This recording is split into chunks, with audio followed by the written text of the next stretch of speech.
Salut Angèle Châtelier. Bonjour Sébastien, bonjour à tous.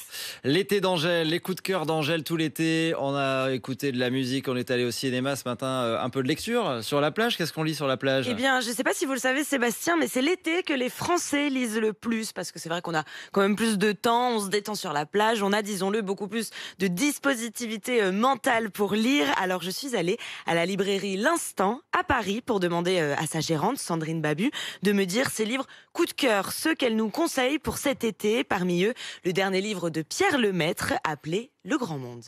Un bon livre de l'été, je pense, c'est un livre où, hop là, on s'évade. Oui, on peut quand même réfléchir un peu, ça n'empêche pas. Mais voilà, en premier, on veut être pris par l'action, par les aventures, quelque chose qui se déroule. Voilà, qui se déroule et on peut vraiment s'immerger. Donc, Pierre Lemaitre, on le connaît pour sa trilogie avec Au revoir là-haut. Alors, Pierre Lemaitre, c'est un très grand raconteur d'histoire. Donc là, il nous emmène au Liban, dans une famille avec 4 enfants. On va suivre les trajectoires des enfants en Indochine, dans le Paris de l'après-guerre. C'est plein de rebondissements. C'est Pierre Lemaitre. Il y a toujours un meurtre. On va chercher le coupable. C'est des histoires de famille, c'est des rebondissements. Et c'est surtout, voilà, il vous entraîne de page en page. Moi, je l'ai lu pendant mes vacances un peu avant. Et voilà, j'étais avec ce livre et voilà, je voulais pas faire autre chose. Franchement, ça donne envie et j'avais adoré Au revoir là-haut de Pierre Lemaitre. Qu'est-ce qu'elle vous a conseillé d'autres idées? Eh bien, Sandrine m'a aussi parlé des livres de Lucinda Riley. C'est une romancière irlandaise. Tous les clients de sa librairie en raffolent au point de revenir encore et encore acheter tous les tomes les uns après les autres. C'est bien les gros livres pour l'été. Lucinda Riley, elle a écrit pas mal de livres avant, mais elle a sorti une saga qui s'appelle Les 7 sœurs, donc qui se décline en 7 livres.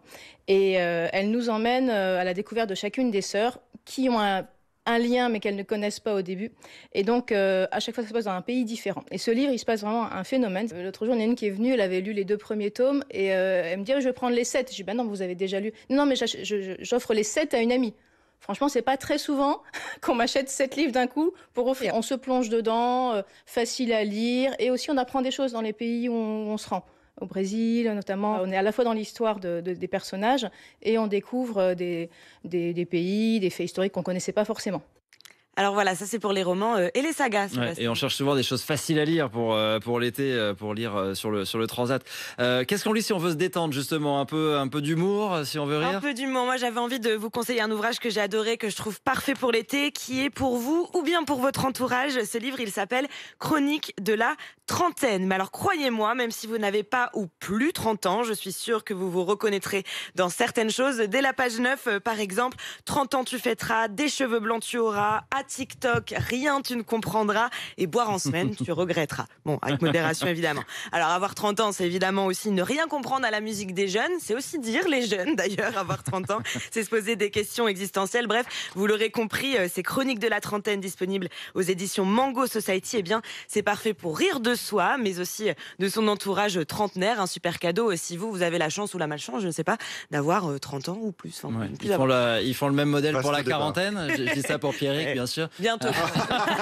Non, Ça balance. Il y a encore un 3 devant mon âge, pour quelques années même. Les coups de cœur d'Angèle tous les matins, juste avant 8h. Dans un instant, la météo et le journal.